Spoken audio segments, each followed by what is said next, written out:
James, what was the main attraction to you and lure for you to come and get involved in the Marvel Cinematic Universe?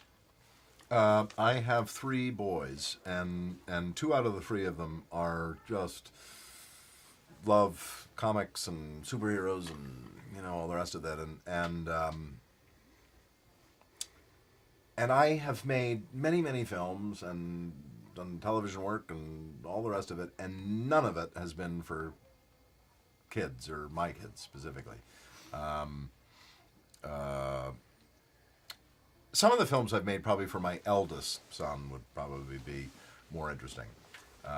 But I wanted to make a film that specifically my second son, and then I also sort of was watching my 3-year-old at the time, who's now 6.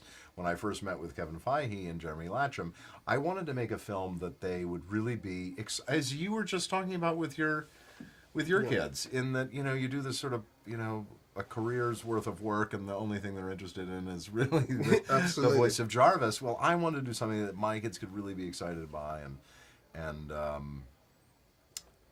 and so this came along. And it was odd because apparently Joss had gone in, when he was in sort of the initial casting conversations with Kevin Feige about this film, he apparently came in and said, well, I don't really have a list to play Ultron, and I just like to have James do it. And Kevin said, well, that's great, because James has voiced the fact that he'd like to do a film with Marvel, and we would like that as well. So it all sort of came together nicely. And then it has turned out so absolutely beautifully in that, I just had such fun doing it, and such fun doing it, and doing something I had never done before and couldn't even really conceive of. And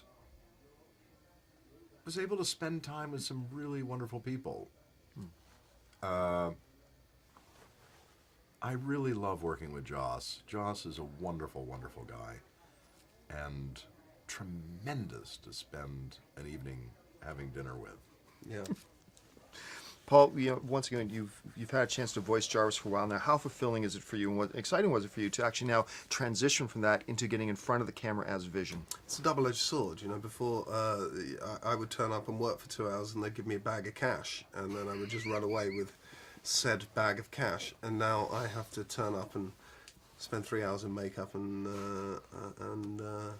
work for a living. So that's a bummer. But then the work is really fun, and you're working with lovely people, as James just said, and really creative people who are playing at the top of their game. Nobody's making those superhero movies like Marvel. They're just... But maybe in whatever iteration Vision were to show up again in any other Marvel movie, maybe he has the capacity to, self-evolve and self-generate. Maybe for the next time he's just realized, you know what? Yeah. I'm going to look like me wearing a tracksuit. Exactly, to hell with wearing a pair of trainers. Yes, exactly. All right. Well,